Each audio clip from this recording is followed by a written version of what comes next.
ప్రస్తుతం చాలా మంది రైతులు వ్యవసాయంతో పాటు పాడి పశువులను పెంచుతున్నారు.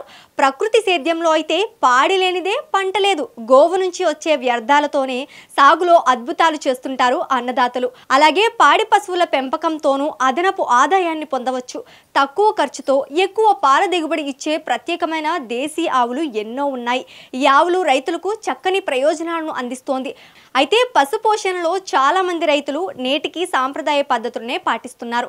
వాటికి సరైన పోషక విలువలు కలిగిన దానాను అందించలేకపోతున్నారు. ఫలితంగా పశువుల్లో పాల ఉత్పాదక సామర్థ్యం తగ్గిపోతోంది. ఈ క్రమంలో పాడి పశువుల పోషణలో రైతులు ఎలాంటి జాగ్రత్తలు తీసుకోవాలి? ఏ మేతలను ఎంత మోతాదులో ఎప్పుడు అందించాలో ఇప్పుడు తెలుసుకుందాం.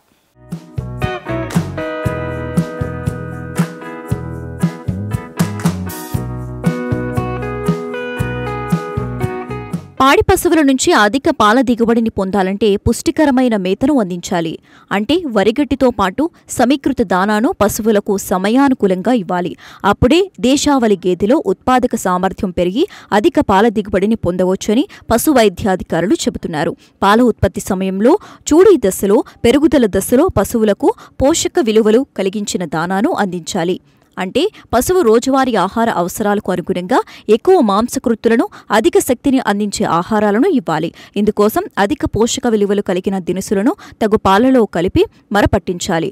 ఆ మిశ్రమాన్నే దానా అంటారు. ఇందులో మాంసకృత్తులు 16%, జీర్ణమయ్యే పోషక పదార్థాలు 70% ఉండేలా రైతులు చూసుకోవాలి.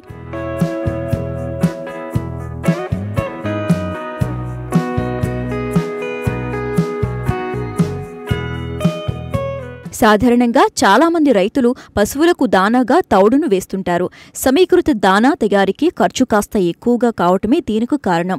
అయితే మాంసకృతులు, పోషకాలు, ఖనిజ లవణాలు తగు మోతాదులో లభించే సమీకృత దానాను అందిస్తే పశువుల్లో పాల దిగుబడి పెరుగుతుంది.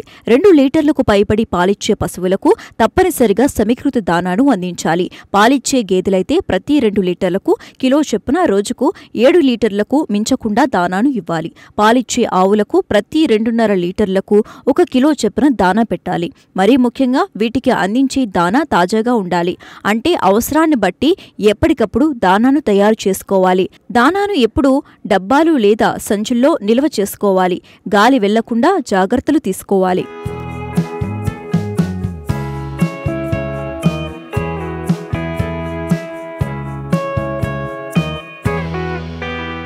దానాను తయారు చేసేటప్పుడు అందులో వాడే పదార్థాలన్నీ బాగా కలిసిపోయేలా చూసుకోవాలి.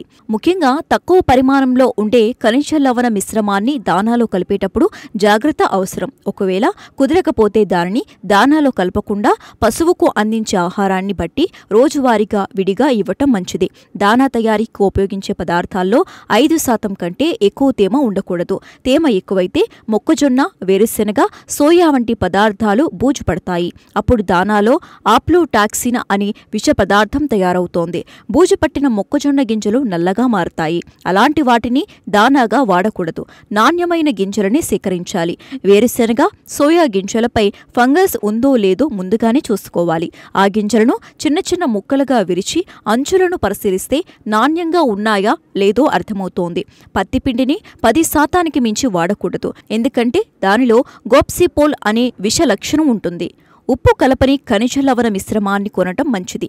ఆ తర్వాత దానికి సరిపడా ఉప్పు కలుపుకోవాలి. అయోడైజ్డ్ ఉత్పత్తిని వాడటం వల్ల పశువులకు పునరుత్పత్తికి దోహదపడే అయోడిన్ అందుతుంది.